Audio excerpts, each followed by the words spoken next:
السلام علیکم ورحمۃ اللہ وبرکاتہ۔ الحمد للہ رب العالمین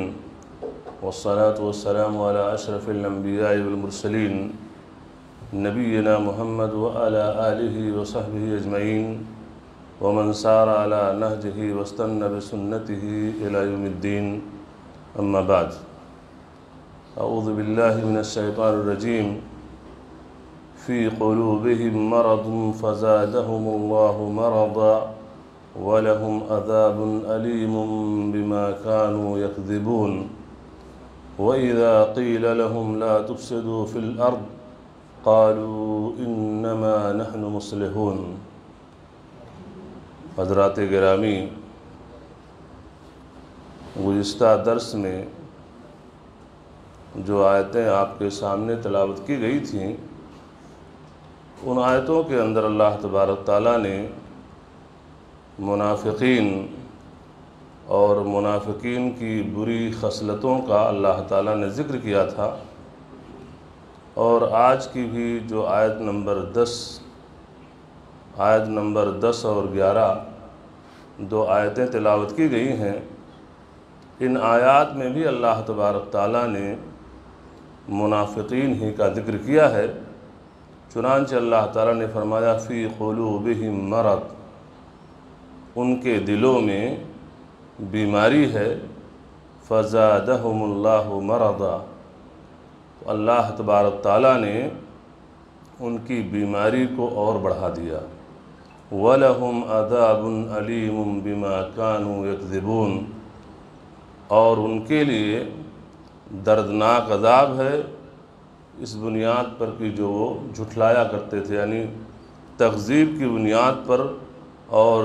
حق کو جھٹلانے کی بنیاد پر ان منافقین کے لیے دردناک عذاب ہے۔ وَإِذَا قِيلَ لَهُمْ لَا تُفْسِدُوا فِي الْأَرْضِ، اور جب ان سے کہا جاتا تھا، یعنی ان منافقین سے کہا جاتا تھا کہ لا تفسدوا فی الارض، زمین کے اندر فتنہ فساد مت پھیلاؤ، قالوا انما نحن مصلحون، تو یہ کہتے تھے انما نحن مصلحون، ہم تو اصلاح کرنے والے ہیں، ہم تو فساد پھیلانے والے نہیں ہیں۔ تو میرے دینی بھائیوں، غور کرنے کا مقام ہے کہ اللہ تعالیٰ نے فرمایا فی قلوبہم مرض، ان کے دلوں کے اندر بیماری ہے۔ کیا بیماری تھی؟ بیماری نفاق کی تھی۔ نفاق یہ کہ دل کے اندر اسلام کے خلاف بغض اور عداوت کو چھپائے رہتے تھے اور اوپر سے اسلام کو ظاہر کرتے تھے۔ تو اب جب دل اسلام کے خلاف ہے تو اس کی بنیاد پر ان کا یہ مرض بڑھتا گیا، کیونکہ انہیں توبہ کرنے کی توفیق نہیں ہوئی، اور توبہ نہ کرنے کی بنیاد پر یہ مرض بڑھتا گیا، اور اس طریقے سے بہت ساری برائیوں کے شکار ہو گئے، جسے اللہ تعالیٰ نے فرمایا فزادہم اللہ مرضا، اللہ نے ان کے مرض کو اور بڑھا دیا۔ چنانچہ منافق جو ہوتے تھے، جیسا کہ حدیث میں بیان کیا گیا، وعدہ خلاف ہوتے تھے، جھوٹ بولتے تھے، بدعہدی ان کے یہاں تھی، عہد و پیمان کا کوئی خیال نہیں ہوتا تھا، امارت میں خیانت ہوتی تھی۔ یہ تمام چیزوں کے ساتھ ساتھ یہ اگر نماز پڑھتے بھی تھے تو نماز دکھاوے کے لیے پڑھتے تھے، ان کی نماز میں سستیاں ہوتی تھیں، اسی طریقے سے ان کے دل کے اندر بزدلی ہوتی تھی، ان کے دل کے اندر جہاد سے دوری ہوتی تھی، ان کے دل کے اندر بخل ہوتا تھا، یعنی یہ تمام ساری یہ دل کی بیماریاں ہیں، اور یہ ان کی بیماری بڑھتی گئی، اور اس طریقے سے یہ ان بیماریوں کے شکار ہو گئے۔ اللہ تعالیٰ نے فرمایا جب ان کے دل کے اندر یہ تمام بیماریاں تھیں تو اس کا نتیجہ ان کو کیا ملا؟ وَلَهُمْ عَذَابٌ عَلِيمٌ بِمَا كَانُوا يَكْذِبُونَ، یوم آخرت کو جھٹلانا اور بہت ساری چیزوں کو جھٹلانا، نبیوں کو جھٹلانا، عملی طور پر ان کی تکذیب کرنا، یہ ان کا شیوا تھا، تو اس کی بنیاد پر ان کے لیے قیامت کے دن دردناک عذاب ہوگا۔ وَإِذَا قِيلَ لَهُمْ لَا تُفْسِدُوا فِي الْأَرْضِ، اور جب ان منافقین سے یہ کہا جاتا کہ فتنہ فساد مت کرو، یعنی اپنی ان ریشہ دوانیوں کی وجہ سے اور اپنی ان ماکرانہ چالوں کی بنیاد پر جو یہ مکر اور فریب ان کے اندر تھا، جب ان سے کہا جاتا بھائی فتنہ فساد مت کرو، ٹھیک ٹھاک سے رہو، تو یہ کہتے کیا تھے؟ انما نحن مصلحون، ارے بھائی ہمارا کام تو اصلاح کا، ہم کون سا فساد کرتے ہیں؟ ہم تو اصلاح کرنے والے، ہمارا مقصد جو ہے فساد کا نہیں ہے، اصلاح کا ہے۔ آج یہ چیزیں دیکھی جائیں تو آج ہمارے کتنے کلمہ گو مسلمان ہیں جن کا بہت سارا کام منافقانہ ہوتا ہے۔ آج بھی دیکھیے کہ یہ شرک جو قبر پرستی ہے، وہ انسان بھی یہی دلیلیں دیتا ہے، اس سے کہیے کہ بھئی یہ شرک اللہ تعالیٰ کے ساتھ اکبر الکبائر، یہ سب سے بڑا گناہ ہے کہ انسان کو پریشانی ہو، مصیبت ہو، مشکلات ہوں، اس میں اپنے ہاتھوں کو اللہ تعالیٰ کے سامنے اٹھانا چاہیے، اللہ ہی کو نفع نقصان کا مالک سمجھنا چاہیے اور اسی کو مشکل کشا حاجت روا سمجھنا چاہیے۔ تو دیکھیے کہ وہ غیروں کے سامنے جا کے سجدے بھی کر لیتا ہے اور ان کے سامنے اپنی حاجات و ضروریات کو رکھتا ہے اور سمجھتا ہے کہ ہماری ضروریات پوری کرنے والے ہیں اور یہ ہمیں مشکل سے ہٹا دینے، ہماری مشکلات کو دور کرنے والے ہیں، اور اس کا نام دیتا ہے کہ یہی تو اولیاء کی شان ہے، اور اولیاء کی شان میں یہ ادب و احترام ہے، ادب و احترام کی بنیاد پر ہم کرتے ہیں، ہم شرک کہاں کرتے ہیں؟ اسی طریقے سے آپ دیکھیے کہ انسان بہت ساری بدعات کے کام کرتا ہے، جو سمجھتا ہے کہ یہ تقرب الہی کا ذریعہ ہے، قربت کا ذریعہ ہے، کام جو ہے وہ بدعت کا ہے، دین کے اندر نئی چیزوں کی ایجاد کا ہے، لیکن سمجھتا کیا اس سے آپ کہیے کہ بھائی یہ چیز جو آپ کر رہے ہیں سنت رسول صلی اللہ علیہ وسلم سے اس کا ثبوت نہیں ہے، تو کہتا ارے بھائی ہم کون سا غلط کام کر رہے ہیں؟ ہم تو یہ کام اس لیے کر رہے ہیں کہ مولا ہم سے خوش ہو جائے اور اللہ کی خوشنودی حاصل ہو جائے، ہمیں جنت مل جائے۔ وہی قالوا انما نحن مصلحون، کہتے بھائی ہم تو صحیح کام کر رہے ہیں، ہم غلط کیا کر رہے ہیں؟ یہی وہ چیز ہے کہ انسان فتنہ و فساد رونما کرتا ہے، لیکن جب اس سے کہیے تو کہے بھائی ہمارا مقصد تو یہ نہیں، ہمارا مقصد تو یہ اس کے ذریعے سے اصلاح ہو جائے، سدھار ہو جائے۔ بہت ساری چیزیں معاشرے اور سماج میں اس بنیاد پر انجام دی جاتی ہیں اور نام چینج کر دیا جاتا ہے۔ دیکھیے انما نحن مصلحون کہ ہم اصلاح کرنے والے ہیں، تو کہنے کا مطلب یہ ہے کہ منافقین کے رویے پہ چلنے والے آج بھی اس منافقانہ عمل کو اور اس کام کو کرنے والے ہوتے ہیں اور کہتے ہیں کہ ہمارا مقصد اصلاح کا ہے، سدھار کا ہے، ہمارا مقصد قرب الہی ہے، ہمارا مقصد خوشنودی الہی ہے، ہمارا مقصد اس کام کے کرنے کے پیچھے اجر و ثواب ہے۔ لیکن یہ چیز کب ہو سکتی ہے؟ قرب الہی کا ذریعہ، خوشنودی الہی کا ذریعہ یہ کب ہو سکتی ہے؟ جب وہ کام نبی کریم صلی اللہ علیہ وسلم کی سنت کے مطابق ہو، سنت کے مطابق ہو۔ آگے اللہ تعالیٰ نے فرمایا الا انہم هم المفسدون ولکن لا یشعرون، آیت نمبر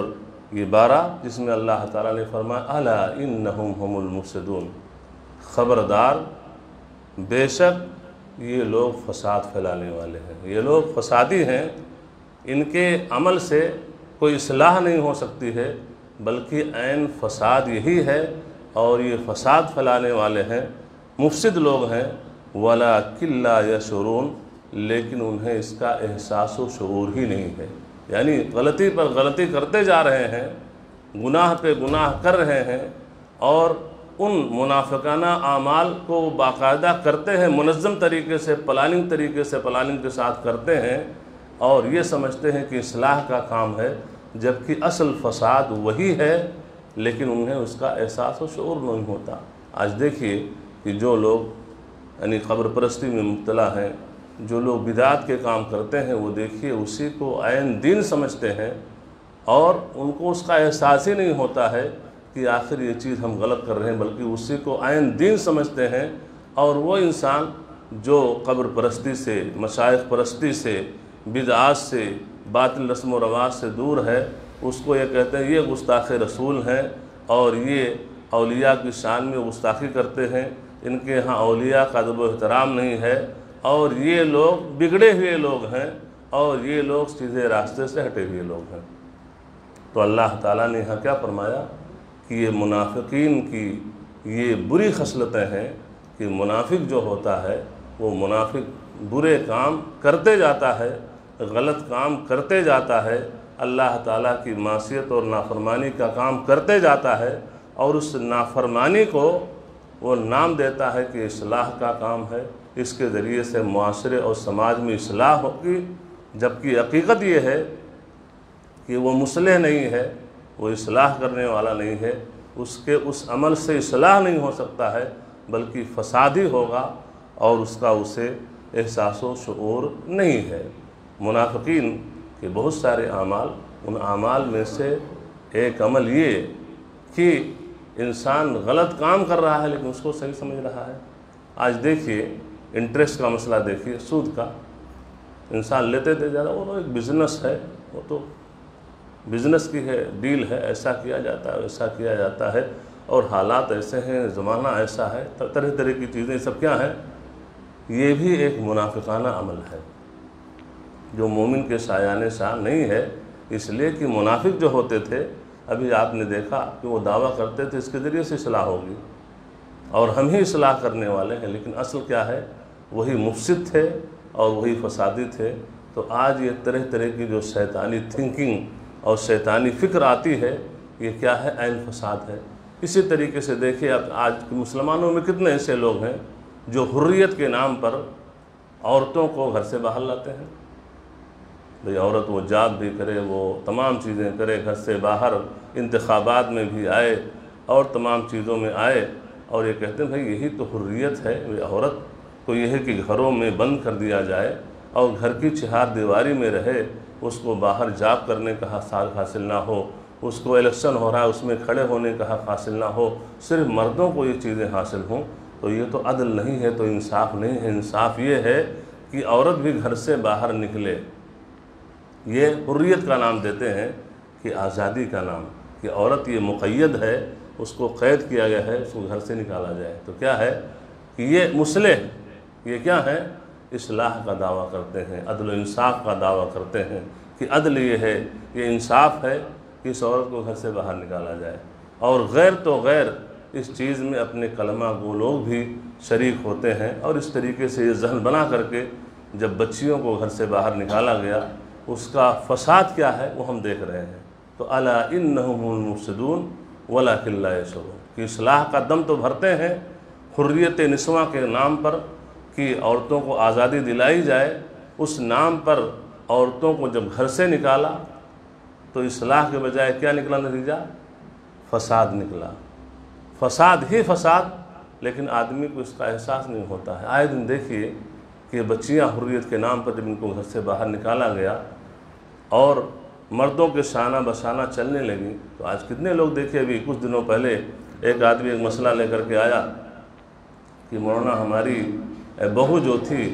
وہ جاب کرتی تھی، اور جاب کرتے کرتے ابھی 2 سال نہیں ہوا اور اچانک خلا کا مطالبہ کر رہی ہے۔ خلا کیوں کا مطالبہ کر رہی ہے؟ اس لیے کہ جس آفس میں وہ جاب کرتی تھی وہاں کسی سے اس کا لو افیئر چلنے لگا، اور کسی نان مسلم کے ساتھ وہ شادی کرنا چاہتی ہے۔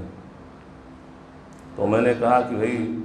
بہو جاب کرنے والی بہو جب آپ لائے تو آپ نے سوچا تھا اس کا نتیجہ کیا نکلے گا؟ کہا اس حد تک ہم نہیں سمجھتے تھے کہ سنگینی اس حد تک پہنچ جائے گی، ورنہ ہمارا یہ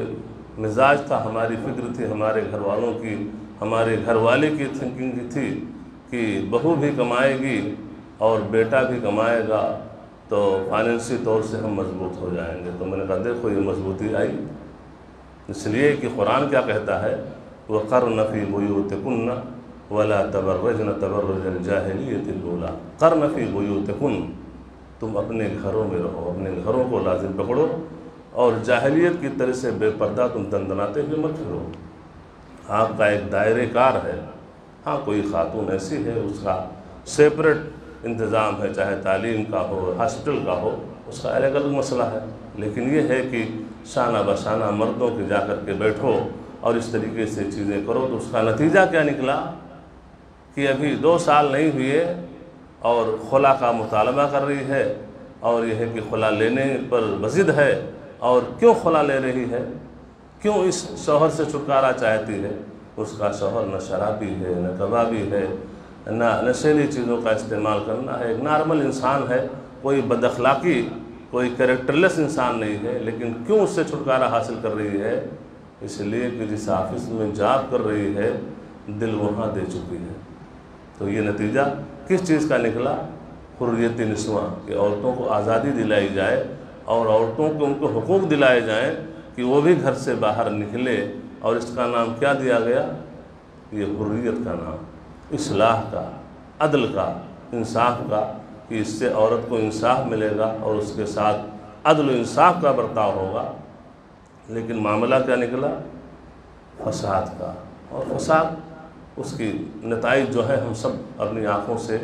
دیکھ رہے ہیں، لیکن لوگوں کو اس کا احساس و شعور نہیں ہوتا ہے۔ تو کہنے کا مطلب یہ ہے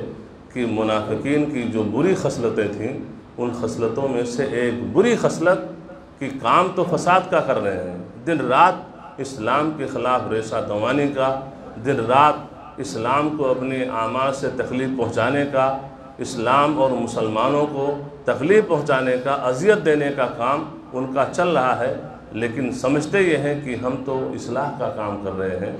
اور انہیں اس کا احساس و شعور نہیں۔ تو اللہ تعالیٰ سے دعا ہے کہ اللہ تبارک تعالیٰ ہم تمام لوگوں کو ہر وہ کام کرنے کی توفیق عطا فرما جس سے مولا تیری خوشنودی لازم آئے، اور یہ ہے کہ اصلاح کے نام پر فساد یا فتنے کا کوئی کام کرنے کی توفیق نہ بخشے، جیسا کہ منافقین کا شیوا اور ان کا طرز اور ان کا طریقہ تھا کہ اصلاح کے نام پر وہ فساد مچاتے تھے، اور یہ ہے کہ اس کے باوجود وہ سمجھتے تھے کہ ہم خیر کا کام کر رہے ہیں اور اس کے ذریعے سے اصلاح ہوگی، اس کے ذریعے سدھار ہوگی۔ تو اس قسم کی ذہنیت جو ہمارے کلمہ کو لوگ رکھتے ہیں، اللہ تعالیٰ سے دعا ہے کہ اس قسم کی ذہنیت اور اس قسم کی فکر اور اس قسم کی سوچ سے وہ باہر آئیں، اور اگر اصلاح ہی مقصد ہے تو اصلاح کے کچھ اصول اور ضابطے ہیں، اور وہ اصول اور ضابطے اللہ کے رسول صلی اللہ علیہ وسلم نے اپنی عملی زندگی میں بتا کے کر گئے ہیں۔ تو ہمیں نبی کریم صلی اللہ علیہ وسلم کو اسوہ اور نمونہ مانتے ہوئے اصلاح کی کوشش کرنی ہے، تو نبی کریم صلی اللہ علیہ وسلم کے بتائے ہوئے طریقے پر چلتے ہوئے، نہ کہ منافقانہ اعمال کرتے ہوئے اصلاح کا دعویٰ کیا جائے، جو ایک مومن کے شایان شان نہیں ہے۔ اللہ تعالی ہم سب کی اصلاح فرمائے۔ وصلی اللہ علی نبینا محمد وعلی آلہ وصحبہ وسلم۔